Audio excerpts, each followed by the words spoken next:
कोई नहीं जानता कब मरेगा, कहां मरेगा। और इंसान बेचारा इतना फुदक रहा है, इतना नाज कर रहा है।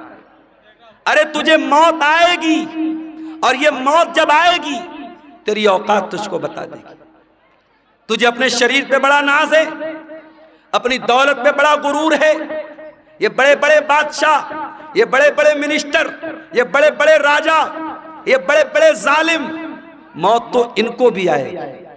और इसी देश में हमने देखा, इसी मुल्क में हमने देखा, देश को दंगों की आग में झोंकने वाले, देश में हजारों लोगों के कातिल, हजारों लोगों को मारने वाले, हजारों लोगों के खून की होली खेलने वाले, मौत उनको भी आई है मेरे भाई। और ऐसी मौत आई है, दुनिया ने तमाशा देखा है, बहुत बुरी मौत आई है मेरे अजीजों।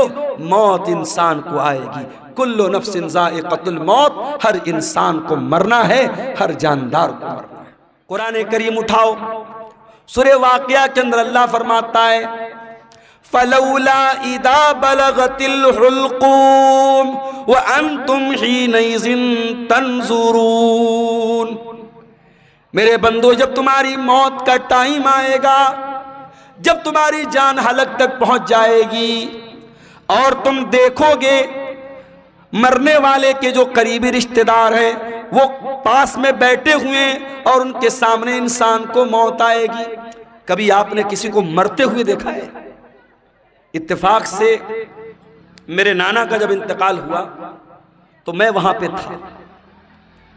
जैसे ही इंसान का इंतकाल होता है, इंसान की आंखें ऊपर उड़ जाती है, क्योंकि रूह जो होती है ना, जब फरिश्ता लेके जाता है तो इंसान की आंखें फटी की फटी रह जाती है, और अगर मुंह खुला है तो मुंह खुला का खुला रह जाता है। मरने वाले को तुम देख रहे हो कि वो मर रहा है। वनहनु अक़रबु इलैहि मिनकुम वलाकिन ला तुबसिरून। माँ का इंतकाल हो रहा है, बच्चे बगल में बैठे, बाप का इंतकाल हो रहा है, बेटे बगल में बैठे हैं। बेटों को ये लग रहा है कि बाप से सबसे ज्यादा करीब हम हैं, बेटी को ये लग रहा है माँ से सबसे ज्यादा करीब हम हैं। अल्लाह कहता है वनहनु अक़रबु इलैहि मिनकुम वलाकिन ला तुबसिरून, मरने वाले से सबसे ज्यादा करीब हम हैं।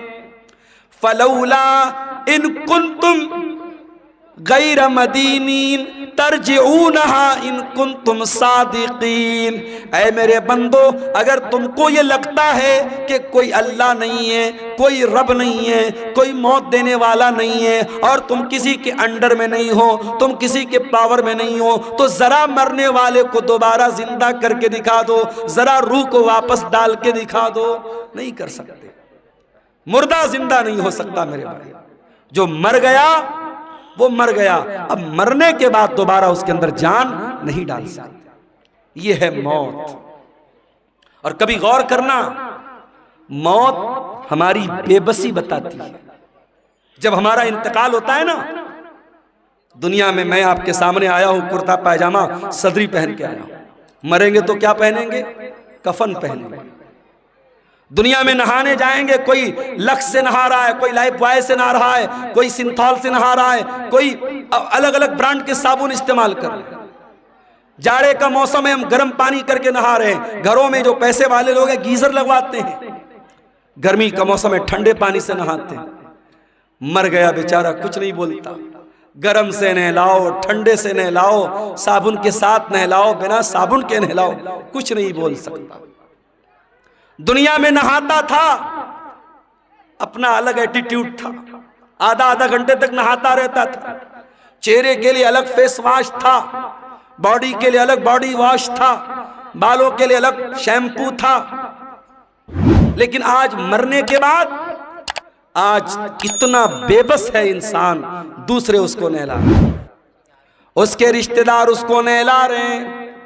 वो बेचारा ये कहने की ताकत भी नहीं रखता कि मैं तो लक से नहाया करता था, तुम मुझे बैर की पत्तियों से क्यों नहला रहे हो? मैं तो फला साबुन से नहाया करता था, मेरा फेवरेट साबुन कहाँ है, मेरा शैम्पू कहाँ है, मेरा बॉडी वॉश कहाँ है, मेरा फेस वॉश कहाँ है? वो बेचारा ये कहने की ताकत भी नहीं रखता कि मैं तो दुनिया में पानी हमेशा गर्म करके नहाया करता था, तुम मुझे ठंडे पानी से क्यों नहला रहे हो? दुनिया में नहाता था, बाथरूम में पैक होकर के नहाता था, आज उसके नहलाने वाले, उसके घर वाले उसको नहला रहे हैं, उसके बदन का कपड़ा भी नहीं उतर रहा है, कैंची से उसका कुर्ता काटा जा रहा है, कैंची से उसकी बनियान को काटा जा रहा है, उसका तहबंद उतारा जा रहा है, उसका अंडरवियर उतारा जा रहा है। आज उसकी शर्मगाह को दूसरे लोग खोल करके नहला रहे हैं। अल्लाह अकबर, कितनी बेबसी है मेरे भाई। नहला दिया गया, अब कफन का नंबर आया। इस्लाम की तालीम देखो, अमीर आदमी को भी वही कफन देना है, गरीब को भी वही कफन देना है, वही सूती कपड़ा है, वही सफेद चादर है। दुनिया में बहुत रंगीन रंगीन पहन करके चला करता था, ब्रांडेड कपड़े पहना करता था, महंगे कपड़े पहना करता था। आज मरने के बाद उसी सूती चादर में, उसी सूती चादर में तुझको कफनाया जा रहा है, उसी सूती कफन में तुझको कफनाया जा रहा है। कफना दिया गया। अब उसके बाद कब्रिस्तान लेके जाना है। अगर कब्रिस्तान करीब में है, जनाजे की चारपाई पे लाश को रखा गया, चारपाई को 4 लोगों ने कंधे पर उठाया, लेके कब्रिस्तान पहुंचे। इतना बेबस है इंसान, मरने के बाद हिल नहीं सकता। उसकी बॉडी को 4 लोग मिल करके जनाजे पर उठा करके लेके कब्रिस्तान जा रहे। कब्रिस्तान लेके जाया गया, वहां पहले से कब्र को खोद करके रेडी किया गया है। जनाजे को कब्र में उतारा गया, मिट्टी डाली गई, कब्र तैयार हो गई। घर वालों ने खड़े होकर के मगफरत की दुआ कर दी, आसानी की दुआ कर दी। फिर उसके बाद मिट्टी, हाथ से अपने मिट्टी झाड़ करके घर वाले वापस चले गए। ऐ इंसान, तू कितना गाफिल है, तू क्या क्या हरकतें करता है। इस कब्र में न तेरा बाप तेरे साथ आया, न तेरे बच्चे तेरे साथ आए, न तेरी बीवी तेरे साथ आई, न तेरा माल तेरे साथ आया, न जमीन तेरे साथ आई, न जायदाद तेरे साथ आई। कुल्लु नफ्सिन ज़ाइक़तुल मौत, हर नफ्स को मौत का मजा चखना है। अल्लाह अपने नबी से कुरान में कहता है, वमा जअलना लिबशरिन मिन क़ब्लिकल खुल्द अफ़इन मित्त फ़हुमुल खालिदून। ऐ नबी, आपसे पहले जितने इंसान आए उनको भी मौत आई और आपको भी मौत आने वाली है, आपको भी मरना है। इन्नका मय्यितुन व इन्नहुम मय्यितून, ऐ नबी आप भी मरने वाले हैं और ये सब मरने वाले, सबको मौत आने वाली है। हमारे नबी को मौत आई कि नहीं आई? आइए जरा सा नबी की वफात का नक्शा आपके सामने खींचते हैं। नबी का इंतकाल कब हुआ? रबीउल अव्वल के महीने। उम्र कितनी थी? 63 बरस। महीना कौन सा? रबीउल अव्वल। तारीख कौन सी? 12 तारीख। दिन कौन सा? सोमवार का दिन। थोड़ा और पीछे चलो, रबीउल अव्वल के पहले जब रमजान का महीना आया, प्यारे नबी की आदत थी रमजान में हर साल हजरत जिब्रील अलैहिस्सलाम आपके पास आते थे और आपको कुरान का दौर कराते थे, कुरान पढ़ाते थे और आप उनको कुरान सुनाते थे। आखिरी बार जब आपकी जिंदगी का आखिरी रमजान था, अल्लाह के प्यारे नबी ने जिब्रील को 2 मरतबा कुरान सुनाया। अल्लाह के नबी ने हजरत जिब्रील को 2 मरतबा कुरान सुनाया। ये इस बात की अलामत थी कि अब आखिरी रमजान है, अब इसके बाद कोई रमजान आने वाला नहीं है। कुछ दिनों के बाद जब हज का मौसम आया, अल्लाह के प्यारे नबी ने अपने सहाबा से कहा, मैं हज के सफर पे जा रहा हूं, जिसको मेरे साथ हज करना है वो चल सकता है। सहाबा इकराम अपने नबी के साथ हज के सफर पे निकले। 1 लाख से ज्यादा सहाबा हज के इस सफर में अपने नबी के साथ हैं और उस हज के दौरान अल्लाह के प्यारे नबी बार बार अपने सहाबा से कह रहे हैं, खुजू अन्नी मनासिककुम, खुजू अन्नी मनासिककुम। ओ लोगों, मुझसे हज का तरीका सीख लो, मुझसे हज के अरकान सीख लो। हो सकता है कि आइंदा साल तुम अपने नबी को ना पाओ, हो सकता है आइंदा साल मेरा इंतकाल हो जाए, हो सकता है आइंदा साल मैं जिंदा ना रहूं। आपने हज किया है और हज के 2.5 महीने के बाद आपका इंतकाल होगा। जिलहिज्जा, मुहर्रम, सफर, रबीउल अव्वल, जिलहिज्जा में आपने हज किया है, रबीउल अव्वल में आपका इंतकाल हुआ है।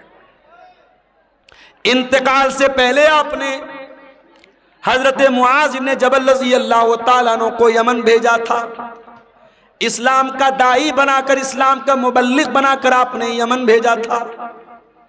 आज हमारा नौजवान दिवाली का त्योहार आता है, बड़े शौक से मिठाई खाता है।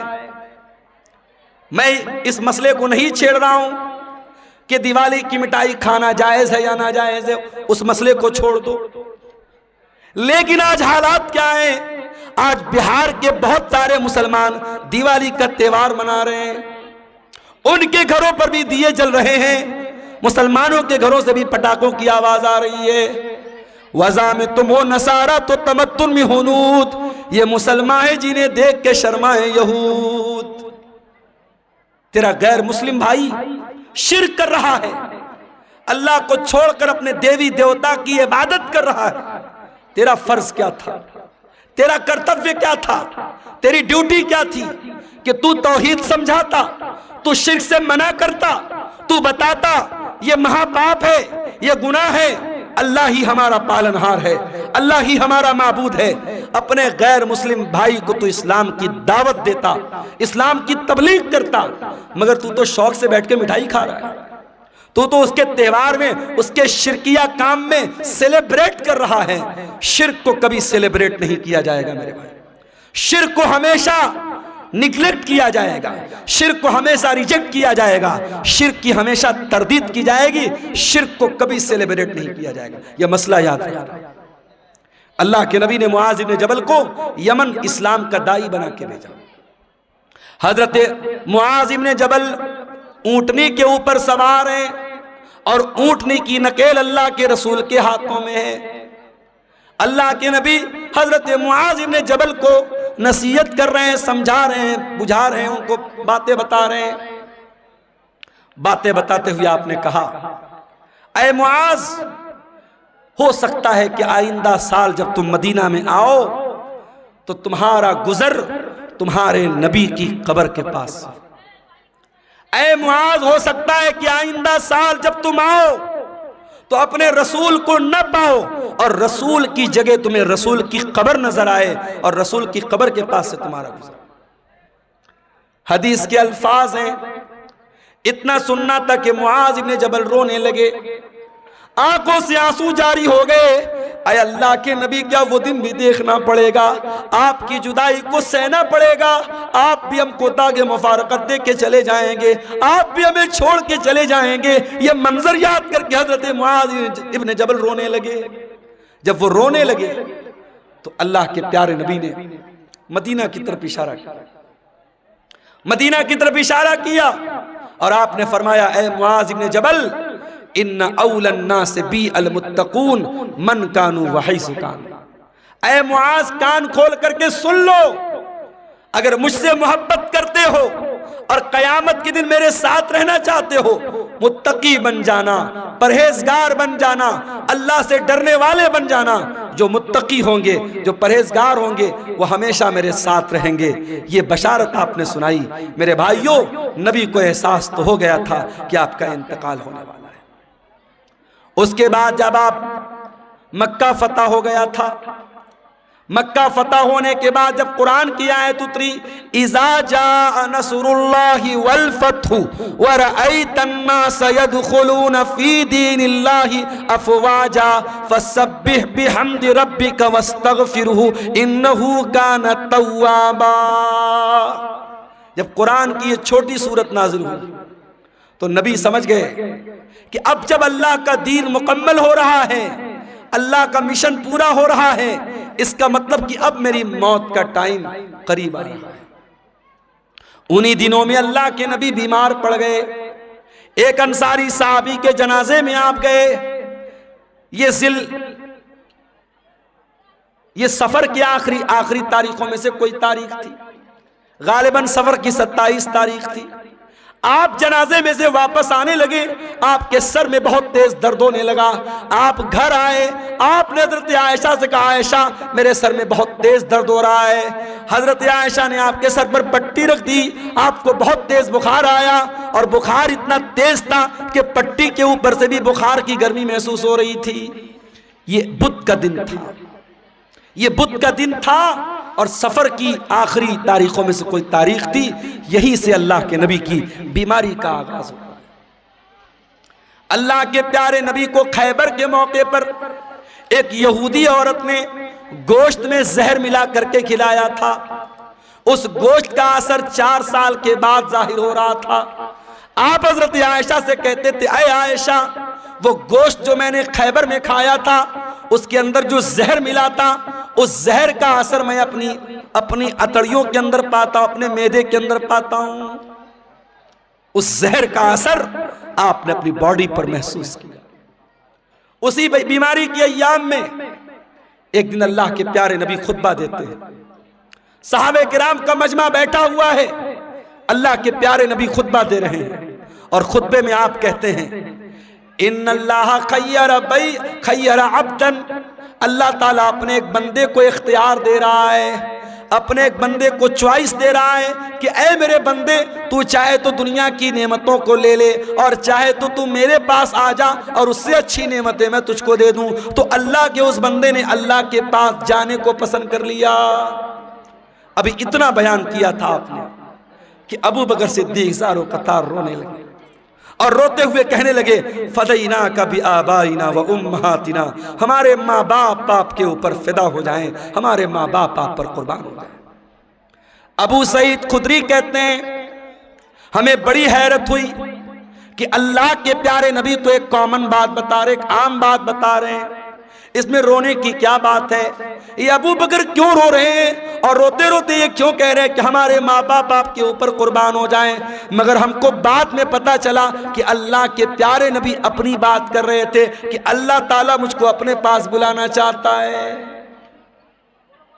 उसी खुतबे में आपने कहा, ऐ लोगों, कान खोल करके सुन लो, मेरे ऊपर सबसे ज्यादा अगर किसी का एहसान है, उसके माल का, उसके टाइम का सबसे ज्यादा अगर किसी ने एहसान किया है, अबू बकर सिद्दीक ने किया है। ओ लोगों, अगर मैं दुनिया में किसी को खलील बनाता, अबू बकर को खलील बनाता, मगर मैं अल्लाह का खलील हूं, अल्लाह ने मुझे अपना खलील बनाया है। ऐ लोगों, मस्जिद में जितने लोगों के दरवाजे खिड़कियां हैं सब बंद कर दिए जाएं, सिवाय अबू बकर के घर के दरवाजे के। अबू बकर का जो दरवाजा मस्जिद में खुलता है उसको बंद न किया जाए, वो दरवाजा ओपन रहेगा, वो दरवाजा खुला रहेगा। ये नबी के आखिरी दिनों की बात है मेरे भाई। सोमवार के दिन आपका इंतकाल हुआ, बुध का दिन आया। बुध के दिन आपने सहाबा से कहा कि 7 अलग अलग कुएं का पानी लाया जाए।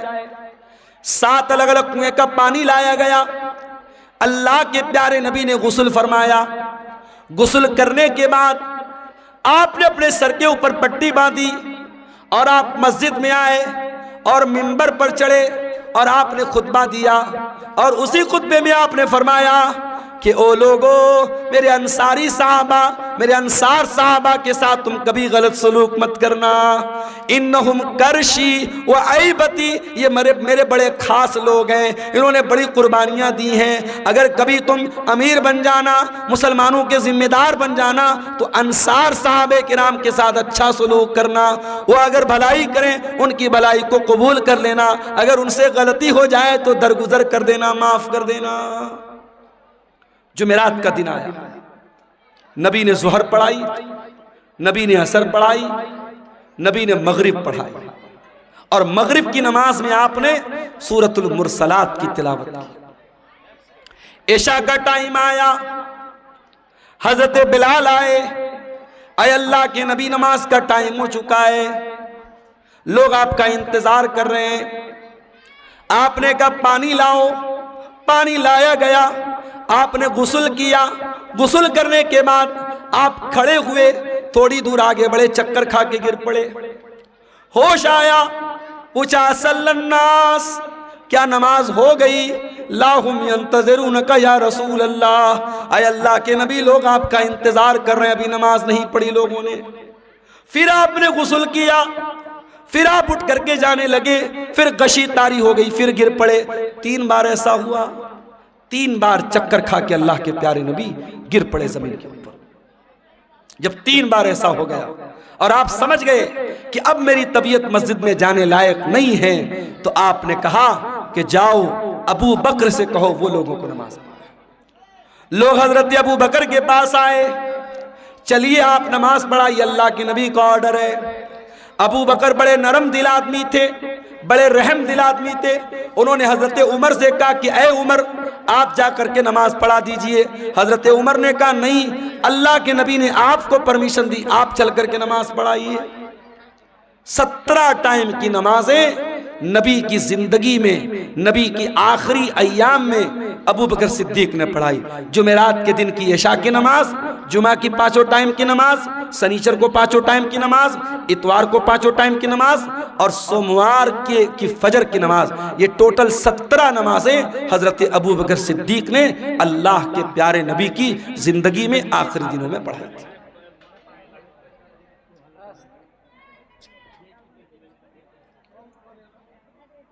शनीचर का दिन आया,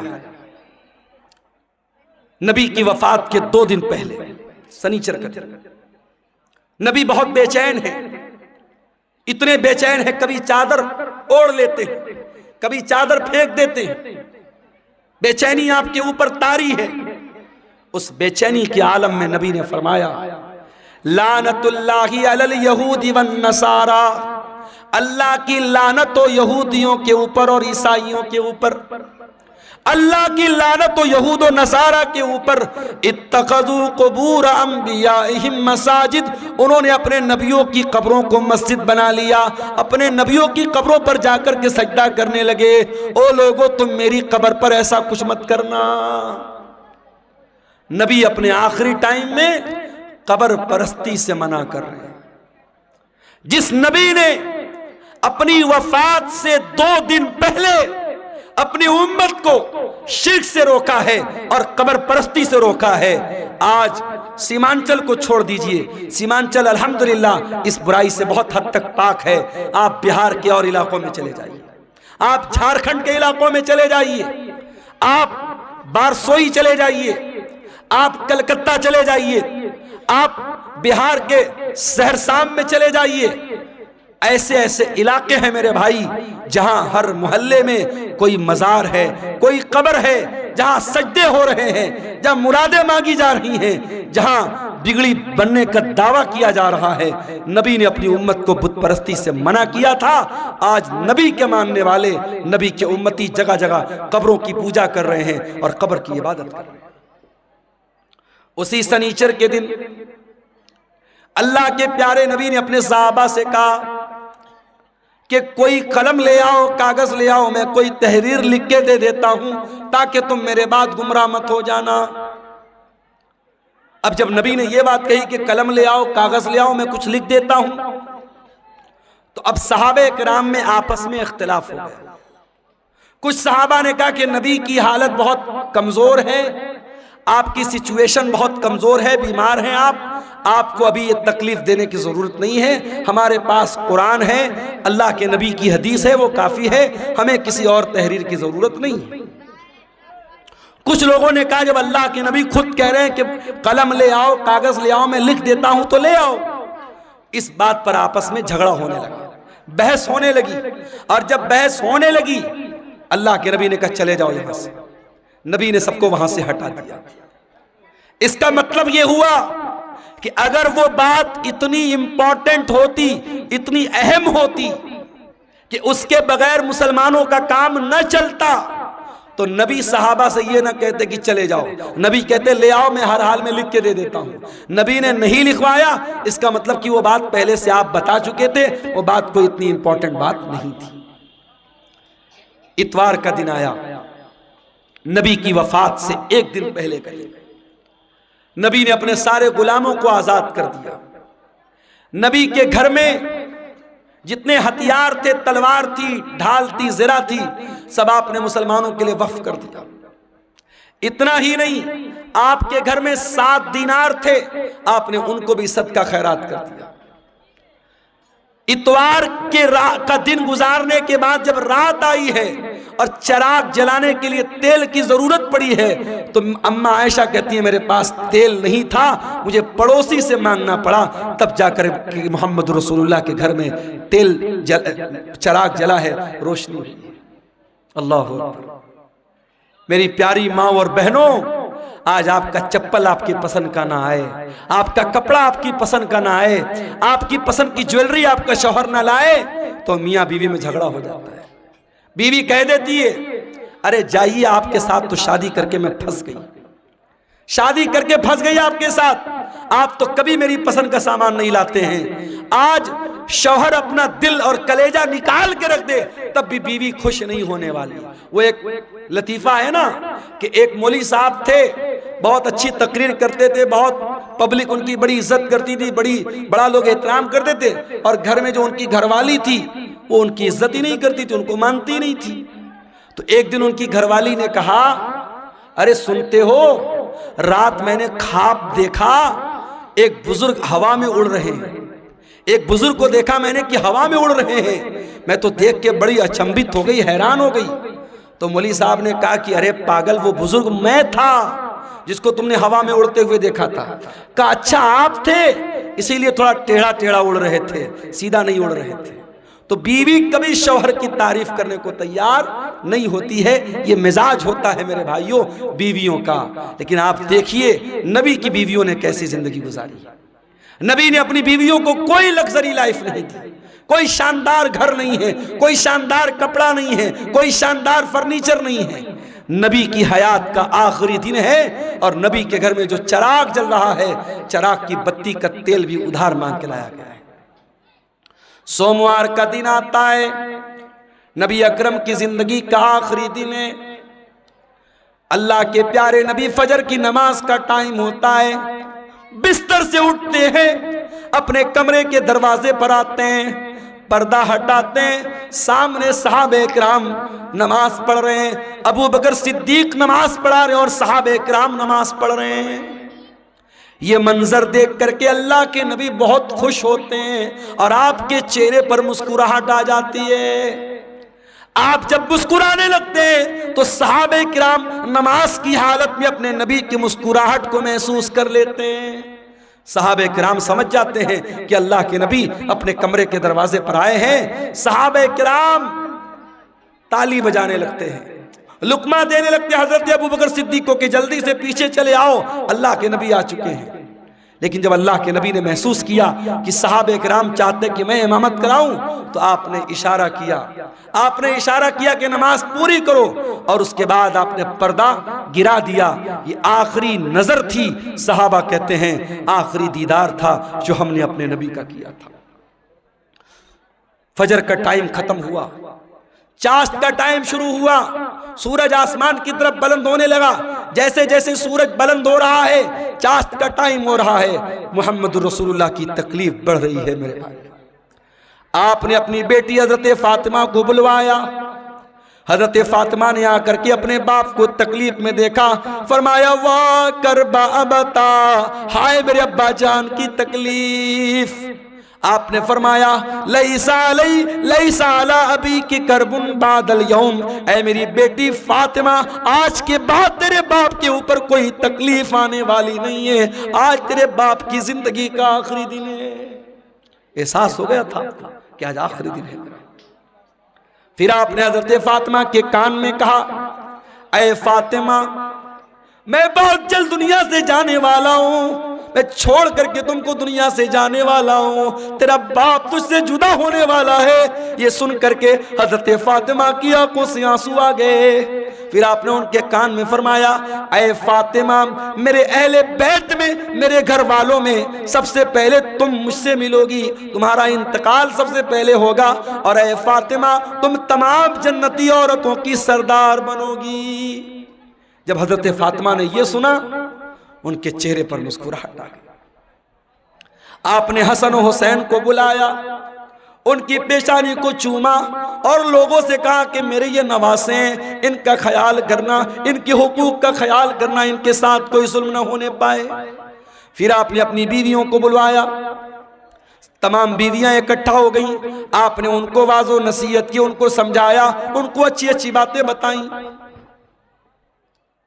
उसके बाद आपने ये भी फरमाया, दो चीजों की आपने वसीयत की। उस बेचैनी के आलम में जब आपकी जबान से अल्फाज भी सही तरीके से नहीं निकल लेते, आपने फरमाया अस्सलात अस्सलात व मा मलकत ऐमानुकुम। ओ लोगो, नमाज की पाबंदी करते रहना, नमाज का ख्याल करते रहना और अपने गुलामों का, अपने नौकरों का, अपने मातहतों का ख्याल करना। नमाज की पाबंदी करना और अपने अंडर में काम करने वाले अपने नौकरों, अपने खादिमों का खास ख्याल रखना। हजरत अब्दुर्रहमान इब्न अबू बकर मिसवाक लेकर के आए, नबी की नजर मिसवाक पर पड़ गई। आपने हजरत आयशा को इशारा किया कि मैं भी मिसवाक करना चाहता हूं। हजरत आयशा ने अपने भाई से मिसवाक ली और मिसवाक को अपने दांतों से नरम किया और वो मिसवाक अल्लाह के नबी को दे दी। अल्लाह के प्यारे नबी ने अपनी वफात से कुछ देर पहले मिसवाक किया। उलमा कहते हैं अगर किसी को अंदाजा हो जाए कि मेरा इंतकाल होने वाला है, मेरी मौत होने वाली है, आखिरी टाइम में मिसवाक करना भी अल्लाह के नबी की सुन्नत है। उसके बाद आपने वहीं पर एक प्याले में पानी रखा हुआ था। आपको अपने ऊपर मौत की सख्तियां महसूस हुई। क्या बात है, क्यों उठ रहे हैं आप? हैं? बारिश हो रही है? चंदा के लिए मेरे भाइयों, इलाका इतना पिछड़ा हुआ है। मुझे याद है जब कारी साहब ने मुझको बुलाया था और मैं जहां ठहरा हुआ था, रात भर मच्छरों ने मेरा जीना हराम कर दिया था, कीड़ों ने, मच्छरों ने। मुझे घसिया घाट का इलाका कभी भूलता नहीं है। और मैंने कहा था कि इतना पिछड़ा इलाका बहुत कम देखने को मिलता। अब तो माशाअल्लाह रास्ते वास्ते भी बन गए, कुछ तरक्की हुई है।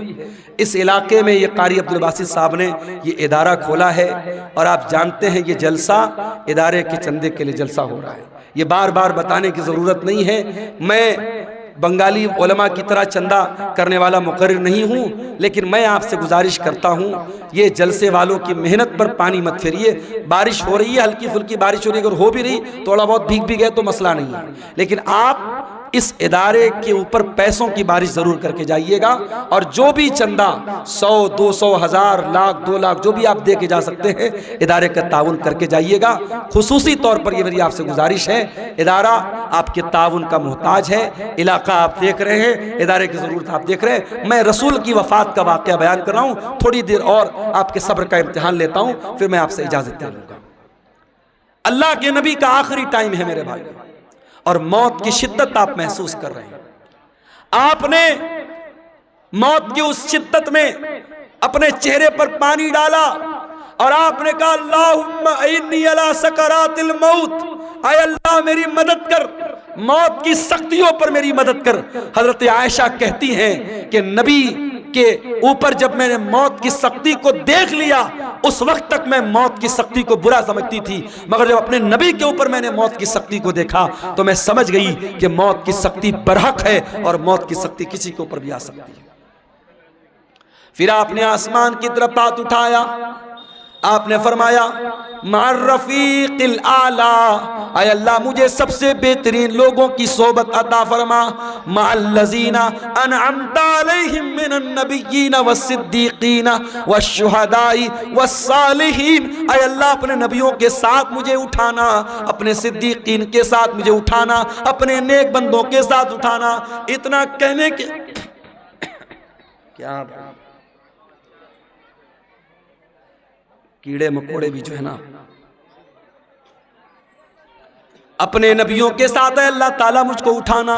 और यही पढ़ते हुए अल्लाह के नबी ने अपने हाथ उठाए और आपके हाथ जमीन पर गिर गए और आपकी रूह आपके बदन से निकल गई और अल्लाह के आखिरी नबी भी अल्लाह को प्यारे हो गए। इन्ना लिल्लाहि व इन्ना इलैहि राजिऊन।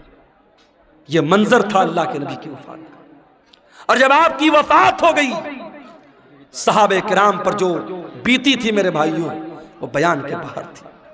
हजरत फातिमा ने कहा या अबता मन जन्नतुल फिरदौसी मावा, या अबता इला जिब्रील नना। ऐ मेरे अब्बा जान, हम आपकी मौत की खबर जिब्रील अमीन को दे रहे हैं। ऐ अब्बा जान, आपका ठिकाना जन्नतुल फिरदौस है। या बता अजाब रब्बंदा, ऐ अब्बा जान, आपने अपने रब की दावत को कबूल कर लिया, अपने रब के पास चले गए। ये नबी की वफात का मंजर था मेरे भाई। नबी के इंतकाल के बाद आपकी जनाजे की नमाज भी हुई, मगर किसी एक इमाम की इक्तदा में नहीं हुई। लोग आते गए, पढ़ते चले गए। पहले मर्दों ने पढ़ी, फिर औरतों ने पढ़ी, फिर बच्चों ने पढ़ी। एक एक करके, दो दो करके, तीन तीन करके लोग आते थे, पढ़ते थे, चले जाते थे। किसी इमाम के पीछे आपकी जनाजे की नमाज नहीं हुई। और जब नबी को दफनाया गया तो हजरत फातिमा ने कहा था हजरत अनस से, अताबत अनफुसकुम अन तहसू अला रसूलिल्लाह सल्लल्लाहु अलैहि वसल्लम तुराब। ऐ अनस, तुम्हारे दिल ने गवारा कैसे किया कि तुमने नबी के ऊपर मिट्टी डाली थी। नबी के ऊपर मिट्टी डालना और नबी को मिट्टी में उतारना, कब्र में उतारना, कैसे तुमने गवारा कर लिया। मगर मेरे भाइयों, ये अल्लाह का कानून था, ये अल्लाह का दस्तूर था, ये अल्लाह का हुक्म था। और सहाबे किराम ने इस पर अमल किया और प्यारे नबी को भी कब्र में उतारा गया और आपको भी कब्र में दफनाया गया। तो मौत तो सबको आनी है मेरे भाई। कुल्लु नफ्सिन ज़ाइक़तुल मौत, सूरह आले इमरान की आयत नंबर 185 में पहली बात अल्लाह ने यही बयान की। उसके बाद फरमाया, व इन्नमा तुवफ़्फ़ौना उजूरकुम यौमल क़ियामह। और ऐ मेरे बंदो, मरने के बाद जब तुम अल्लाह के पास जाओगे तो क़यामत के दिन तुम्हारे अमल का पूरा पूरा बदला तुम्हें दिया जाएगा। दुनिया में जो अच्छा अमल किया, जो बुरा अमल किया, जो नेकी किया, जो गुनाह किया, सबका बदला अल्लाह ताला क़यामत के दिन तुमको देगा। दुनिया में नेकी का फल मिल भी सकता है, नहीं भी मिल सकता है। गुनाह की सजा मिल भी सकती है, नहीं भी मिल सकती है। मगर नेकी और गुनाह की असल जो उसकी जजा है, जो सजा है, वो आखिरत में मिलेगी। दुनिया दारुल अमल है, आखिरत दारुल जजा है। यहाँ अमल करोगे, यहाँ बदला मिल भी सकता है, नहीं भी मिल सकता है, लेकिन वहाँ बदला मिलेगा। वइन्नमा तुवफ़्फ़ौना उजूरकुम यौमल क़ियामा, तुम्हारे अमल का पूरा पूरा बदला तुमको क़यामत के दिन दिया जाएगा। ये दूसरी बात अल्लाह ने बयान की। और तीसरी बात, फ़मन ज़ुज़िया अनिन नारि व उदख़िलल जन्नह, जिसको क़यामत के दिन अल्लाह ताला जहन्नम की आग से बचा लेगा और जन्नत में दाखिल कर लेगा, वही कामयाब होने वाला है। दुनिया में कितनी दौलत थी, कितना पैसा था, कितना नाम कमाया था, कितना स्मार्ट था, कितना हैंडसम था, उसकी बीवी कैसी होती, उसके बच्चे कैसे थे, ये हमारी नज़र में कामयाबी हो सकती है, मगर अल्लाह की नज़र में कामयाबी क्या है? फरमाया, फमन ज़ुज़िया अनिन नार, क़यामत के दिन जिसके बारे में अल्लाह की अदालत में यह फैसला हो जाए कि इसको जहन्नम में नहीं डालना है, इसको जन्नत में डालना है, वही कामयाब होने वाला है। मेरे भाई, दुनिया में कोई IAS का एग्जाम पास कर ले, कोई IPS का एग्जाम पास कर ले, कोई पुलिस की भर्ती का एग्जाम पास कर ले, कोई टीचिंग के एग्जाम में पास हो जाए, अखबार में नाम आता है, घर वाले मिठाई बांटते हैं, मेरे बेटे ने नीट पास कर लिया, मेरा बेटा IAS के एग्जाम में पास हो गया, मेरी बेटी ने मेडिकल का एग्जाम पास कर लिया। जरा सोचो कितनी खुशी का लम्हा होगा जब क़यामत के दिन अल्लाह की अदालत में यह फैसला होगा, मेरा ये बंदा पास हो गया, ये मेरा बंदा पास हो गया, इसको जन्नत में लेके जाओ। और उस इंसान के लिए कितना अफसोस का मकाम होगा जिसके बारे में यह फैसला होगा कि उसके बारे में अल्लाह कहेगा इसको जहन्नम में लेके जाओ। मेरे अजीजों, कामयाबी ये है, इस कामयाबी को हासिल करना है, इसके लिए हमें मेहनत करना है। जहन्नम से हम कैसे बच जाएं और अपने परिवार को हम कैसे बचा लें, इस पर हम मेहनत करें, इस पर हम काम करें, ये करने का काम है। इसीलिए अल्लाह कुरान में कहता है, कू अनफुसकुम व अहलीकुम नारा, ऐ ईमान वालो, अपने आप को और अपने घर वालों को जहन्नम की आग से बचाओ। दुनिया की आग से बचा लिया तो कौन सा कमाल किया, दुनिया की आग में इंसान एक बार जलेगा, जल के खत्म हो जाएगा, मगर कयामत के दिन की जो जहन्नम की गर्मी होगी मेरे भाइयों, वो बार बार जहन्नम की आग में इंसान को जलाया जाएगा, तड़पाया जाएगा। जहन्नम का अजाब सहन नहीं कर सकते हम, बर्दाश्त नहीं कर सकते हम। जब बर्दाश्त नहीं कर सकते तो कुरान कहता है जहन्नम की आग से अपने आप को बचाने की तैयारी। और चौथी बात जो इस आयत में अल्लाह ने बयान की, फरमाया वमल हयातुद दुनिया इल्ला मताउल गुरूर, दुनिया की जिंदगी तो धोखे का सामान है। जिस दुनिया के चक्कर में पड़कर तुम अल्लाह को भूल के बैठे हो, जन्नत को भूल के बैठे हो, रसूल को भूल के बैठे हो, आखिरत को भूल के बैठे हो, ये दुनिया तो धोखे का सामान है। दुनिया तो धोखे का सामान है मेरे भाई।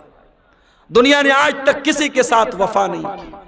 बड़े बड़े राजा आए, महाराजा आए, अपने महल में सोने चांदी के बर्तन में खाते थे, आज कब्र के नीचे दफन हैं, उनके महल खंडर बन गए, उनका नामो निशान दुनिया से मिट गया। ये दुनिया बेवफा है, बेवफा थी और बेवफा रहेगी। दुनिया से इश्क मत करो मेरे भाई, दुनिया से इश्क मत करो। दुनिया गद्दार है, दुनिया बेवफा है। दुनिया की हैसियत क्या है?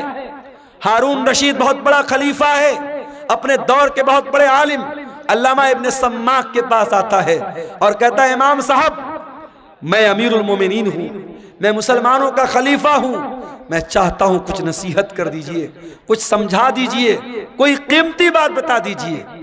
इब्न सम्माक ने कहा अमीरुल मोमिनीन बुरा मत मानिएगा, मैं बस एक सवाल आपसे करना चाहता हूँ। मान लीजिए आप किसी सहरा में जा रहे हैं, सारा सामान आपका खत्म, खाने पीने की सारी चीजें खत्म, और आपको बहुत जोर की प्यास लगी है, और प्यास इतनी जोर की लगी है कि अगर पानी नहीं मिला तो आप मर जाएंगे। एक आदमी आता है और एक प्याला पानी आपको कहता है कि एक प्याला पानी मैं दूंगा, शर्त यह है कि आप अपनी आधी बादशाहत मुझको दे दे।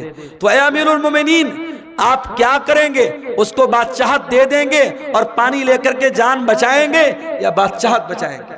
हारून रशीद ने कहा मैं बादशाहत दे दूंगा, आधी बादशाहत दे दूंगा और पानी ले लूंगा।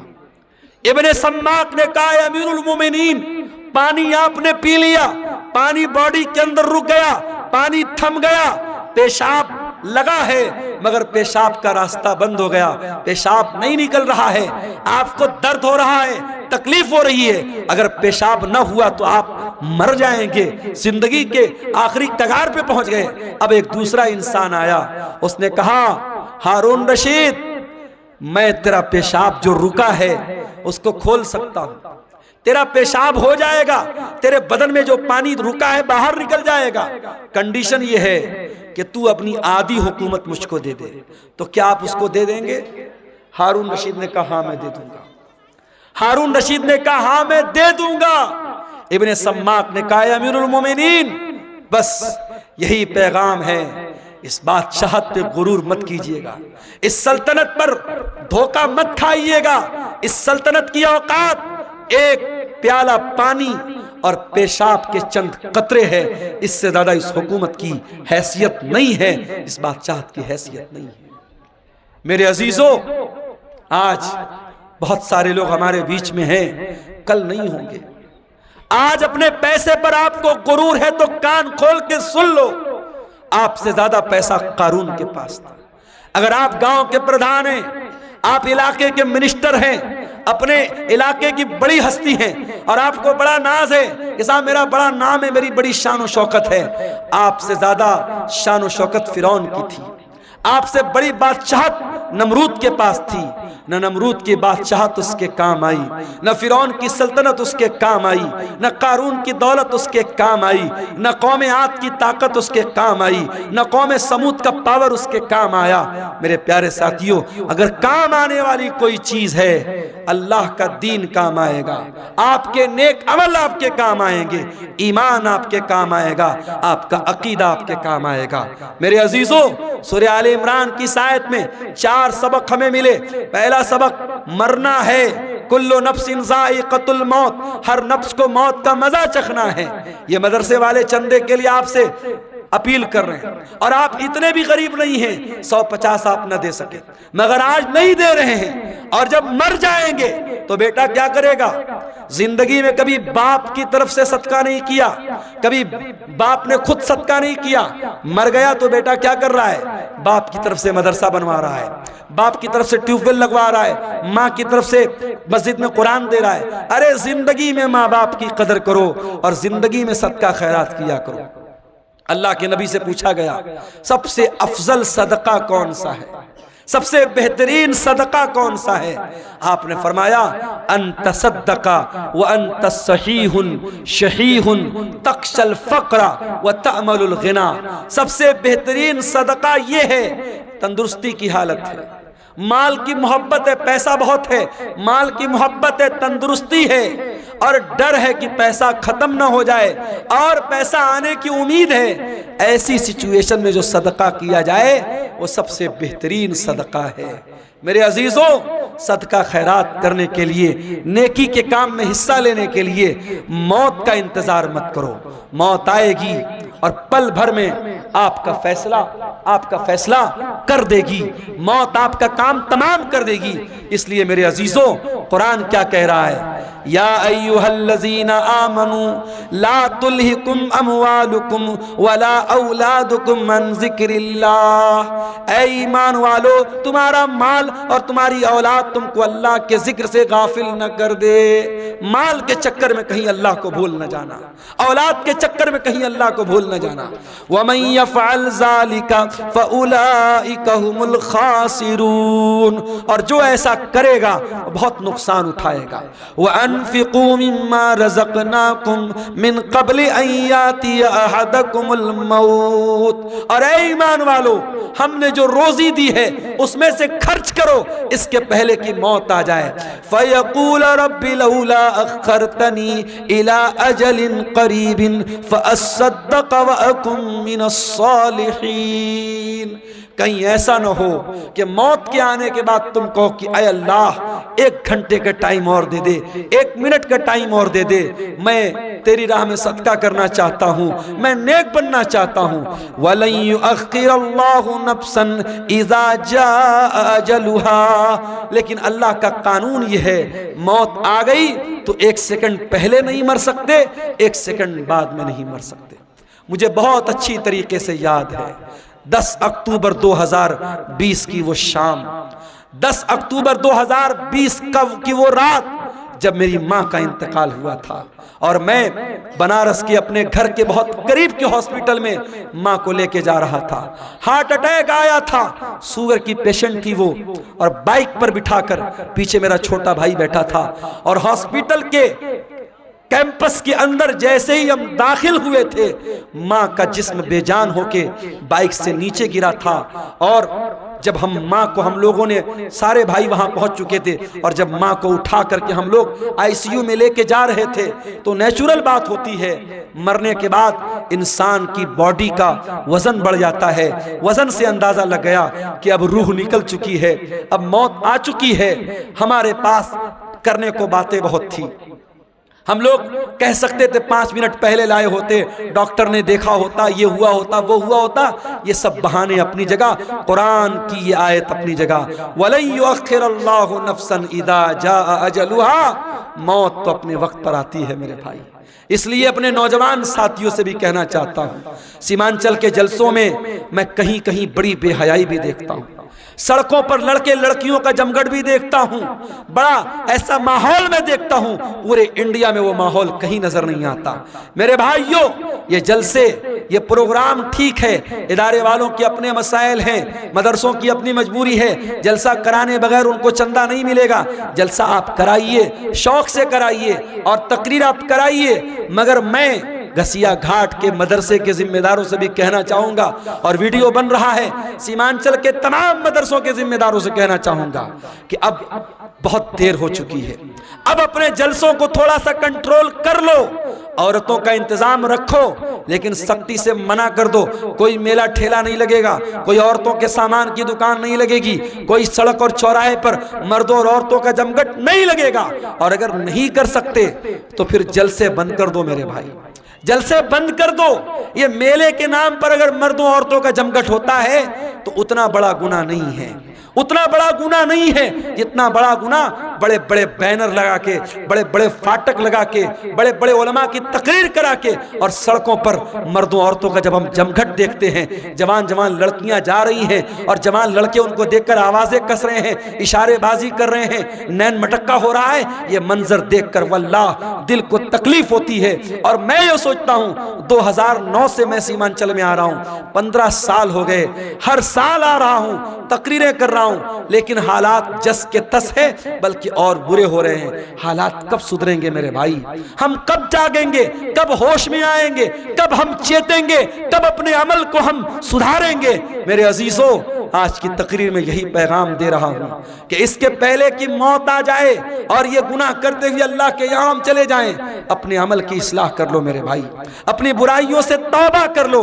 और याद रखो, तौबा करने के लिए कल का इंतजार मत करो, जाओ अपने कमरे का दरवाजा बंद करो।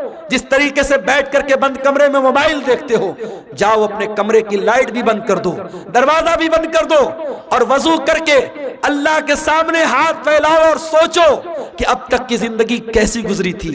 अपने गुनाहों को याद करो, अपने खताओं को याद करो, और अगर अल्लाह की बारगाह में रोते हुए 2-4 कतरे आंसुओं के गिर गए, वल्लाह कह रहा हूं इन आंसुओं की बड़ी कीमत है अल्लाह के यहाँ, इन आंसुओं की बड़ी कीमत है अल्लाह के यहाँ। अल्लाह के प्यारे नबी फरमाते हैं अल्लाह को 2 चीजें बहुत ज्यादा पसंद हैं, मिन कतरतैन, 2 कतरे अल्लाह को बहुत पसंद है। कतरतु दुमूइ मिन खशियतिल्लाह, एक अल्लाह के खौफ से बहने वाला आंसू का कतरा, व कतरतु दमिन तुहराक़ु फी सबीलिल्लाह, और एक खून का कतरा जो अल्लाह की राह में बहता है। मेरे अजीजों, तौबा कर लो, जवानी में तौबा कर लो, अपनी ताकत के दौर में तौबा कर लो। कल बुढ़ापे में तौबा करने का कोई मतलब नहीं होगा। दर जवानी तौबा करदन शेवे पैगंबरी, वक्त पीरी गुर्गे जालिम मी शवत परहेजगार। जवानी में तौबा करो, ये नबियों का तरीका है। बुढ़ापे में तो भेड़िया भी शरीफ बन जाता है, जब मुंह में दांत नहीं, पेट में आंत नहीं, शरीफ बन गए तो कौन सा कमाल किया। ये रात का टाइम है मेरे भाई, ये बड़ा सुहाना वक्त है, बड़ी बरकत वाला वक्त है। इस वक्त हम अल्लाह ताला से अगर तौबा करेंगे, अल्लाह से रुजू करेंगे, मुझे यकीन है अल्लाह जरूर हमारी तौबा को कबूल करेगा। और जब सच्ची तौबा कर लो तो अब तक जो गुनाह का काम करते थे उस गुनाह से बाज आ जाओ, उस गुनाह को छोड़ दो। अगर मोबाइल का गलत इस्तेमाल करते थे, यही से तौबा कर लो, नहीं करेंगे। अगर ज़िनाकारी और बदकारी में मुलव्विस थे, अगर इग़लामबाजी में मुलव्विस थे, अगर हराम का कोई कारोबार करते थे, अगर आज मैं अभी आ रहा था, रास्ते में हमारी कार के ड्राइवर ने कहा, रास्ते में कई जगह गैर मुस्लिमों का की बस्ती गुजरी, ड्राइवर ने कहा मौलाना साहब एक बात बोलूँ आपको। मैंने कहा बताओ। कहने लगा कि बिहार में और ख़ास तौर से हमारे इस इलाके में आज के दिन हमारे बहुत सारे गैर मुस्लिम बहुत जुआ खेलते हैं, और उनका ये मानना है, गैर मुस्लिम भाइयों का ये मानना है कि दिवाली की रात जो जुआ खेलेगा और जीत जाएगा वो साल भर हमेशा जीतेगा, वो कभी हारेगा नहीं। ये मान्यता है उनकी। और एक दिन पहले भी धनतेरस का त्योहार था, आपने देखा होगा मार्केट में बड़ी भीड़ लगी थी, बड़ी भीड़ लगी थी। धनतेरस वाले दिन हमारे गैर मुस्लिम भाइयों का ये मानना है कि कुछ न कुछ सामान उनको खरीदना है, चाहे झाड़ू ही खरीदेंगे मगर खरीदेंगे। और आज अभी हम लोग चाय पीने के लिए रास्ते में रुके तो एक साहब ने बताया कि दुकानदार फोन पे नहीं ले रहा, वो कैश चाहिए उसको। उसने कहा हम फोन पे से पेमेंट नहीं लेंगे, आज के दिन हम कैश लेते हैं, हम फोन पे नहीं लेते हैं। तो ये हमारे गैर मुस्लिम भाइयों के यहाँ आस्था के नाम पे बहुत सारी चीजें अंधविश्वास हैं जो धीरे धीरे हमारे यहाँ भी आ रहा है। मेरे भाइयों, अंधविश्वास से बचो। और जुआ खेलना हमेशा हराम है इस्लाम में। गैर मुस्लिम भाइयों के एक त्यौहार पे खेल रहे हैं, मगर हमारे मजहब में किसी त्यौहार पे खेलना या किसी त्यौहार पे शराब पीना जायज नहीं है। शराब साल के 360 दिन हराम है, जुआ साल के 360 दिन हराम है।